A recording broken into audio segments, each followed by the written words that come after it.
More than 1 million people are expected to take to the streets of London this weekend for London Pride, a celebration of the LGBT plus community. This year's event marks 50 years since the Gay Liberation Front organised the UK's first Pride March. Our LGBT and identity correspondent, Lauren Moss, has been to meet several members of the group to hear about their fight for equality. It's 1972. The miners' strike first turns off the lights. Ted Heath is Prime Minister. Donny Osmond is top of the pops. And on-screen gay representation looks something like this. Oh, it's the masked stranger. Take my body, but leave my jewels alone. Gay people regularly face arrest, and same-sex attraction is still classified as a mental illness. But in the basement of a London university, a revolution is underway and making itself heard in protests across the capital. In July, Pride in the UK is born.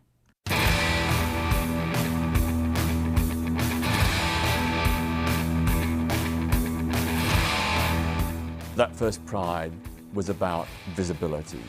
It was terrifying, daring. I wanted to change the world. To claim public space for queer people. The freedom, the ability to be yourself. We are here, we are queer, and you better get used to it. Having a good time, really. Everybody in long hair, of course, including myself. We were really being very daring coming out in public, in the street. It taught me that I was a survivor. We had a mass kissing. Kissing between same-sex couples back then was an arrestable offence. The police were all lined up on the side of the park. Officers did come over and warn us to stop kissing, but there were too many of us. By the time we'd finished snogging each other, one turned round and the police had completely disappeared. They were so disgusted with what was happening and so powerless. After 50 years, some of the original GLF have reunited where it all began, in their old lecture theatre at the London School of Economics. GLF was telling us about coming out and how important it was for us to stand up and be recognised, and that we weren't, you know, the monsters that the press and the psychiatrists and everyone else was telling the world we were. I was only, 21. I'd left home because my parents disapproved of me being gay. I'd run away and moved in with my girlfriend. I was brought up in India, and the whole idea of gayness was just not in your consciousness. Because back in those days, most LGBT plus people were ashamed and guilty. They were closeted. They dared not show their name in public. In a way, I had no self-worth, and I had no gay pride or anything like that, because I had been hiding who I was. Medical options involved seeing a lot of psychiatrists and convincing them that you were not just mad.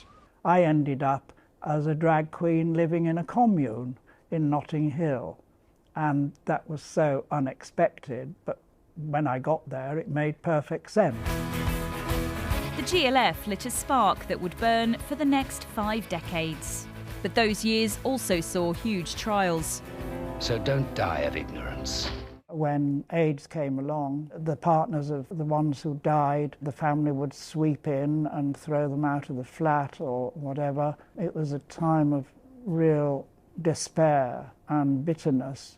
We're over that one now with the recognition of gay partnerships, with a civil partnership.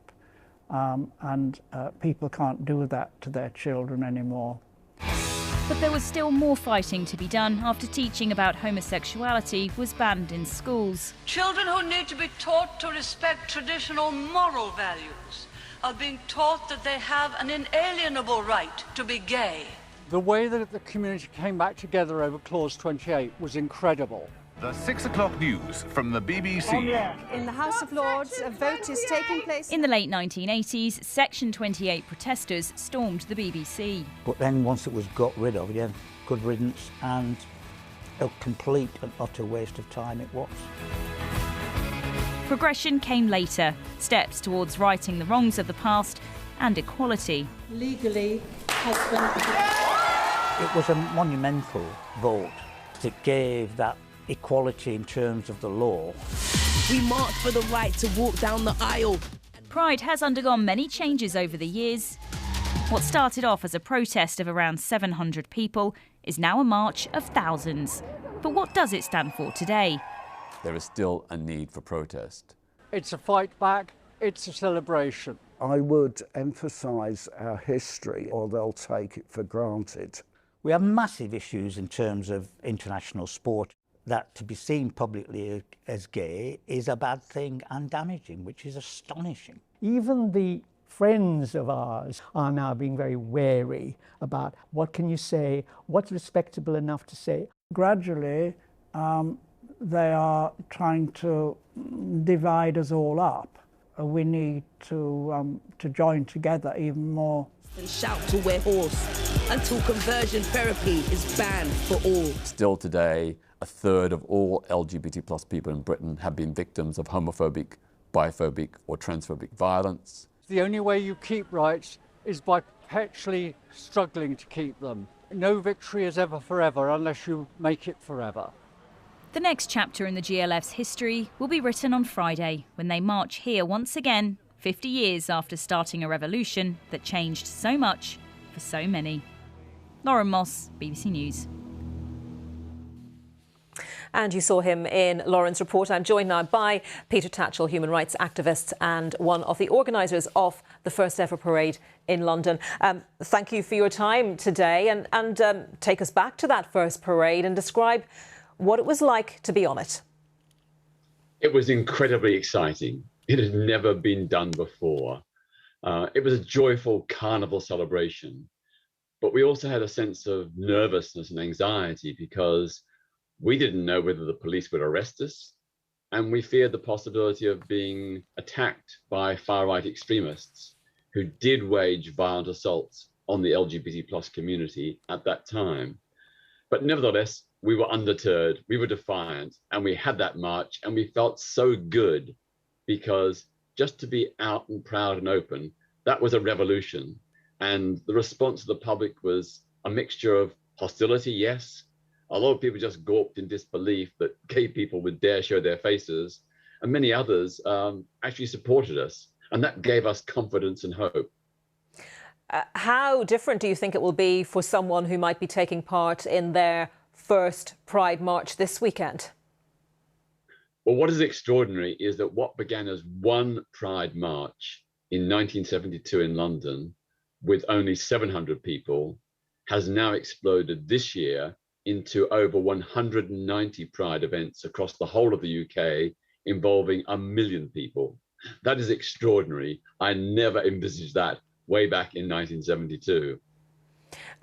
So you said in the report that there is still a need for protests, but do you think on the whole that that the situation has evolved to an extent where people are accepted for who they are, who they want to be, who they want to be with, much more now than back 50 years ago?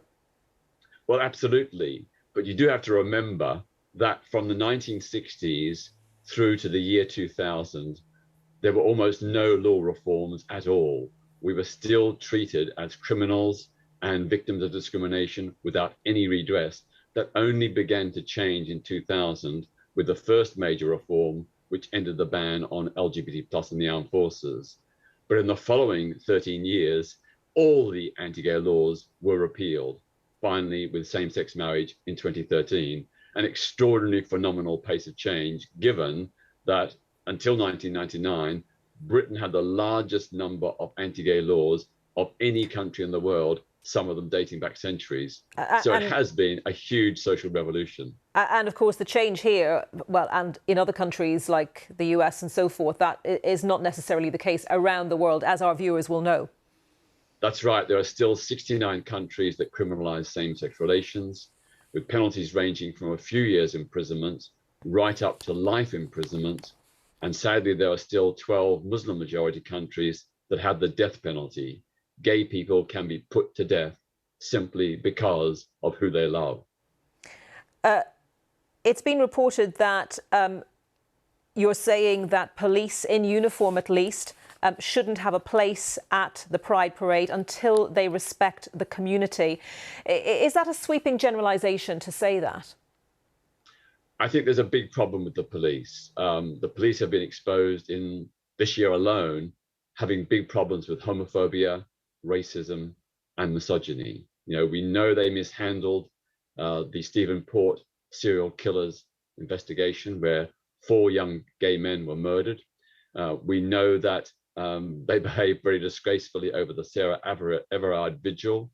And we know that police stop and search victimized the champion black athlete, Bianca Williams. These are just typical examples of problems with the police. So what I'm saying is that uniformed police are not welcome in the Pride Parade. But of course, there are many good officers, and I thank and praise them, and they're welcome to march in civilian clothes, but not the police as an institution until they reform. Peter Tatchell, thank you very much for your time today.